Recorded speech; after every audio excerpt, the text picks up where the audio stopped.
જય સિયારામ। આજે બનાવશું દૂધીનો હલવો। પહેલાં ઘી ગરમ કરવા 1 ચમચી મૂકી દીધું છે ને દૂધીને છીણીને પાણી એનું કાઢી નાખ્યું છે। 2 હાથેથી વજન દઈને પાણી કાઢી નાખો એટલે દૂધી શેકવામાં મજા આવશે ને વહેલી શેકાઈ જશે। થોડીવાર ઘીમાં દૂધીને શેકશું, 5 મિનિટ એમનેમ શેકે રાખશું એટલે એનાથી હલવામાં ટેસ્ટ બહુ જ સારો આવે।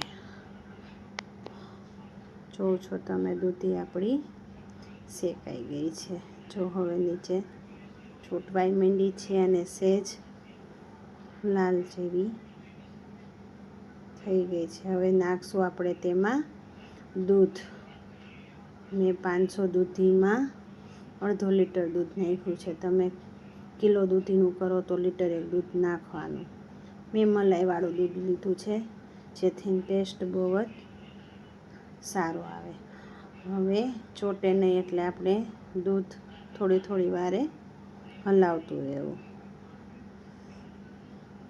જોવો છો તમે ઘટ થાય છે। હવે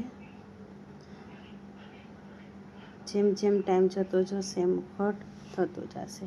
15 મિનિટ થશે એટલે જો સાવે દૂધ બળી ગયું છે। હવે નાખશું આપણે વાટકી 1 ખાંડ સ્વાદ પ્રમાણે। હવે ખાંડને ચડવા દેશું એમનેમ અને થોડોક દૂધનો ભાગ પણ છે।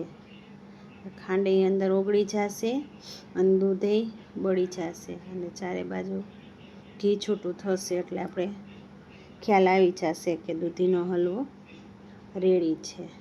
ખાંડ નાખ્યા પછી 5 મિનિટ હલાવશું એટલે હલવો રેડી થઈ જશે। ત્યાં દૂધે થોડુંક હતું તે પણ બળી જશે અને ખાંડે એમાં ઓગળી જશે।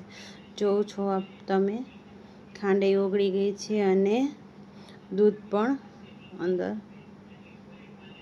બળી ગયું છે અને હલવો આપણો હવે રેડી છે। જો ચોટતોય નથી અને સહેજ ઘી ચારે બાજુ દેખાય છે। ઉપરથી તમને ભાવતા ડ્રાયફ્રૂટ નાખીશ ને તૈયાર છે આપણો દૂધીનો ટેસ્ટફુલ હલવો।